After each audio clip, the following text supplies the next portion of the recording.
दर्शकों, एर्दोगन का तो नंबर आने वाला है, लेकिन जिसका नंबर पहले लग गया वो ईरान के लिए सबसे बड़ी टेंशन हो गया है। वो नंबर है दर्शकों खामनेई का। ट्रंप ने कहा कि अंत कर देंगे इस खेल का, और वही हुआ, एंड गेम। दिखाते हैं पहली तस्वीर जहां से खामनेई को टारगेट किया गया। ये आप देखिए, हमले से पहले ये तस्वीर थी दर्शकों, और हमले के बाद आप देखिए जरा, धुआं धुआं हो गया। तो खामनेई इसमें कैसे बच जाते? ये 30 बम से हमला किया गया जो मैं आपको दिखा रहा हूं।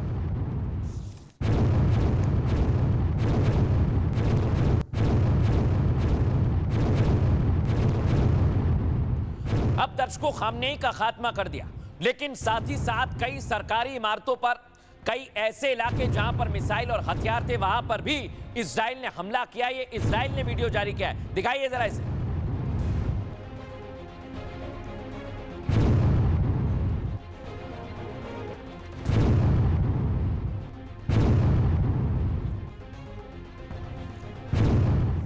लेकिन आज दर्शकों ये तस्वीर देखनी होगी। नेतन्याहू ने जो कहा वो किया, और खामनेई के खात्मे में सबसे बड़ी भूमिका आईडीएफ की रही, इजरायली डिफेंस फोर्स की। लेकिन आज ये देखिए, आप ताली बजा रहे हैं, अभी थोड़ी देर पहले मैंने आपको दिखाया था। अगली तस्वीर दिखाइए जरा। ये जो आप तस्वीर देख रहे हैं, ये इजराइल का तेल अवीव है दर्शकों, जहां ईरान पलटवार कर रहा है। लेकिन ये कब तक चलेगा, पहले आप तस्वीर देखिए जरा।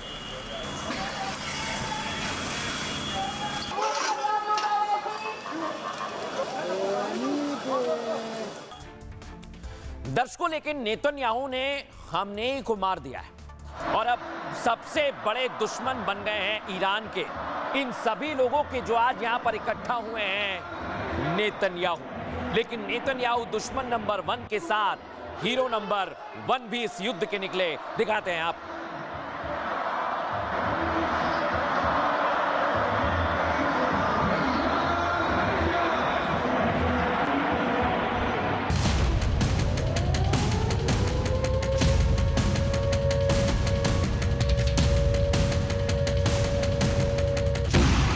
जो काम अमेरिका समेत दुनिया के बड़े बड़े देश नहीं कर पाए, वो नेतन्याहू के नेतृत्व में इजराइल ने कर दिखाया।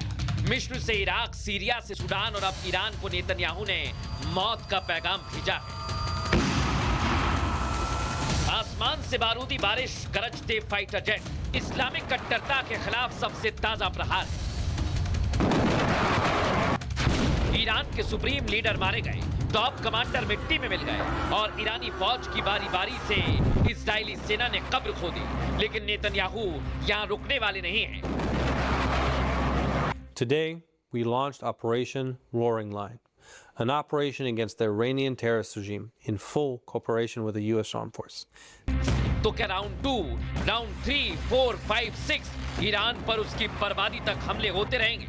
और क्या ये जंग सिर्फ ईरान तक सीमित नहीं रहेगी? पाकिस्तान और तुर्की पर भी नजरें टिकी है। क्या नेतन्याहू इस्लामिक दुनिया के लिए नया संकट है? एक एक तस्वीर क्लियर करेंगे, नेतन्याहू का हर प्लान आपको बताएंगे। अब दर्शकों, खामनेई का तो खात्मा हो गया, तो ईरान की तरफ से बदला कौन लेगा? क्या ईरान हार मान जाएगा? नहीं दर्शकों, ईरान ने कहा है कि हम तैयार हैं, बदला लेंगे। इजराइल के हमलों में सुप्रीम लीडर आयतुल्लाह खामनेई मारे गए। ईरान के टॉप कमांडर और लीडर इजरायली हमले में ढेर हो गए। लेकिन इजराइल की तरफ से ईरान पर हमला अभी थमा नहीं है।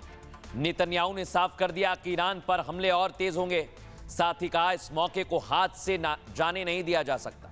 ऐसे में बड़ी बात यह दर्शकों कि धमकी के बाद अगला लीडर कौन होगा जो खामनेई के बाद इजराइल और यूएस को जवाब दे सके? तो पहला नाम खामनेई के बेटे मुज्तबा खामनेई का सामने आ रहा है दर्शकों। मुज्तबा को ईरान का नया सुप्रीम लीडर बनाया जा सकता है। इसके अलावा मोहसेन कोमी और अलीरेज, जो अभी हाल फिलहाल के लिए उनको कमान दे दी गई है, क्या वो पूर्णतः बन जाएंगे? अंतिम फैसला होगा दर्शकों असेंबली ऑफ एक्सपर्ट्स का। ये 88 वरिष्ठ मौलवियों की एक संस्था है जिसे अपने लीडर को चुनना होता है। फिलहाल सुप्रीम लीडर चुने जाने तक एक लीडरशिप काउंसिल बनाई गई है, और इस काउंसिल में राष्ट्रपति मसूद पेजेश्कियन भी हैं जो नेतृत्व कर रहे हैं। साथ ही इजरायली हमले का जवाब भी इन्हीं के इशारे पर दिया जा रहा है। लेकिन दर्शकों, अगर खामनेई की रिजीम वापस आती है, जो उनके सक्सेसर्स हैं वो वापस आते हैं, तो क्या अमेरिका फिर कुछ करेगा? एक्सपर्ट क्या कह रहे हैं, सुनिए जरा।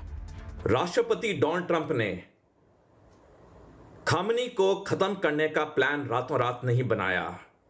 ये काफी महीने से अमेरिका और इजराइल इसकी प्लानिंग कर रहे थे, और जब पुख्ता खुफिया जानकारी मिली कि 28 सुबेरे खामनेई अपने ऑफिस में ईरान के कई सीनियर जनरल और नेताओं के साथ मीटिंग करेंगे, तब डिसीजन लिया गया इनको खत्म करने का।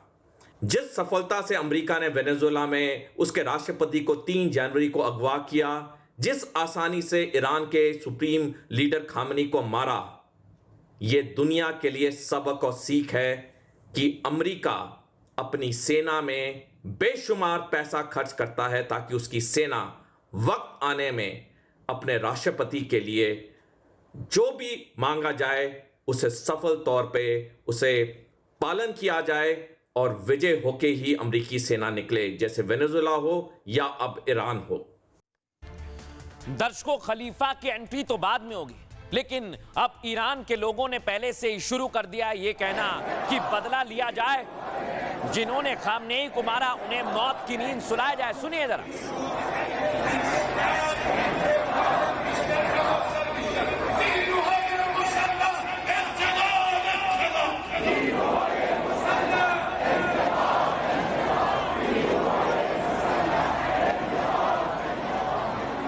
ये बदला लो की बात कह रहे हैं, लेकिन दर्शकों इनकी भीड़ आप देखिए, इतनी बड़ी संख्या में पहुंच गए। क्या वाकई अभी रिजीम चेंज होगी? बहुत मुश्किल लगता है दर्शकों इन तस्वीरों को देखकर।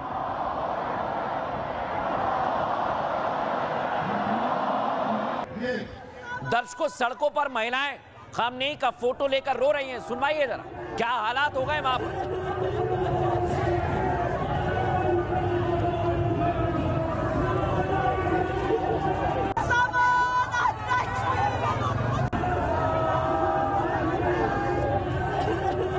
दर्शकों, वहां पर खामनेई की मौत की खबर आई तो टीवी पर समाचार पढ़ने वाले एंकर भी रोने लगे। सुनवाइए जरा।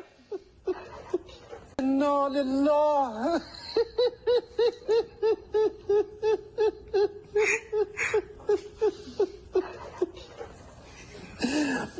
इन्ना लिल्लाह व इन्ना इलैहि राजिऊन।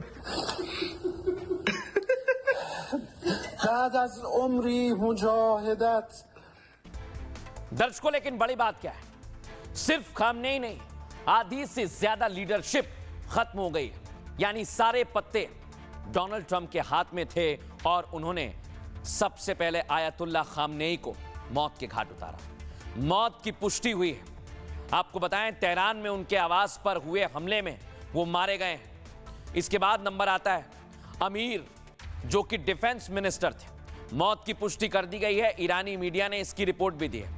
इसके बाद नंबर आता है मेजर जनरल मुसावी का, और ईरानी मीडिया ने इनकी भी मौत की जानकारी दी है। इसके बाद आते हैं मोहम्मद बाकपुर, इनको IRGC की कमान थी, लेकिन जैसे ही ईरान ने इनको बनाया, सारे अटैक फेल हो गए और आखिरकार इजराइल ने इनको भी मार दिया। इधर नंबर आता है अली शमखानी का। ये सीनियर सुरक्षा सलाहकार थे, काफी भरोसेमंद थे, सबसे पुराने थे, लेकिन इनकी भी मौत हो गई है। इसके बाद नंबर आता है, दर्शकों मूव कीजिए इसे, सबसे बड़े सलाह अज़दी का, जो मिलिट्री इंटेलिजेंस के चीफ थे दर्शकों, और इन तक को मार दिया है। आप सोचिए किस स्तर पर ऑपरेशन को अंजाम दिया गया है। इसके बाद मोहम्मद शिराजी, ये भी मिलिट्री ब्यूरो के प्रमुख थे और इनकी भी मौत हो चुकी है। ये वो बड़े लीडर हैं खामनेई और सेना के बीच जो मुख्य कड़ी थे, लेकिन अब सबको मौत के घाट उतार दिया है।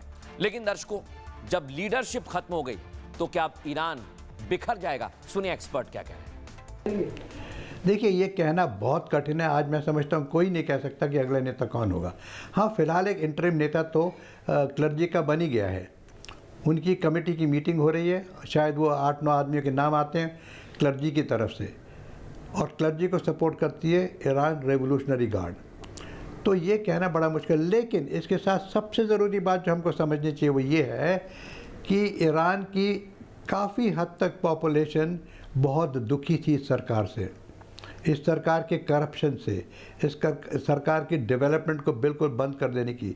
आपने देखा किस प्रकार से वो औरतों पर जुल्म कर रहे थे पिछले दिनों में, आपने सब ने वीडियो में देखा है। तो there is a large population within Iran who are against the Khomeini government, against the cleric government. तो वहाँ से कोई निकल के आता है, कोई कहता है जी शाह ऑफ ईरान का एक बेटा आया है, यहाँ पे नुमाइंदा आया है, वो शायद नया लीडर बनेगा। आज मैं समझता हूँ कि कोई नहीं कह सकता लीडर कौन बनेगा, लेकिन जो भी लीडर बनेगा उसको ये समझ के चलना है कि युद्ध इज़ नॉट द आंसर।